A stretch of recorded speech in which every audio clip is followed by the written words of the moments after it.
Madam ఇది nurse దగ్గర varicose pain అని చెప్పి విన్నాము. అది నర్స్ బయటకు కనిపిస్తుందంట కదా మేడం? అసలు అది ఎలా ఉంటుంది? ఎందుకు వస్తుంది?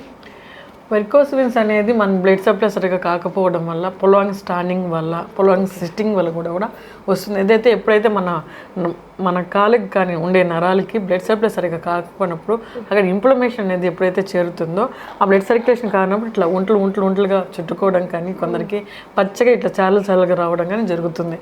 ఎప్పుడైతే ప్రాపర్ సర్క్యులేషన్స్ ఉండదో వాళ్ళకి వెరికోస్ వచ్చే ఛాన్సెస్ చాలా ఎక్కువ ఉంటాయి. బ్లడ్ సర్క్యులేషన్ నార్మల్ అవుతుంది కదా మేడం, ఎందుకు అట్లా తగ్గిపోవడం అంటే వాళ్ళ స్టాండింగ్ కానీ పోచర్ డిఫరెన్స్ వల్ల అలా వాళ్ళకి జరుగుతుంది.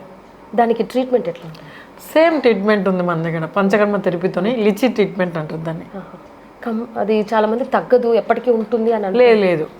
ఆయుర్వేదిక్ అంటేనే మనం వలమునుకులతో చేసే వైద్యం కాబట్టి, పంచకర్మ అనేది కేరళ థెరపిస్ట్ వాళ్ళు చేసే వైద్యం కాబట్టి, మనం అందులో మెడికేట్ ఆయిల్స్ యూస్ చేస్తున్నాం కాబట్టి మన దగ్గర అన్ని చాలా వరకు సక్సెస్ రేటే.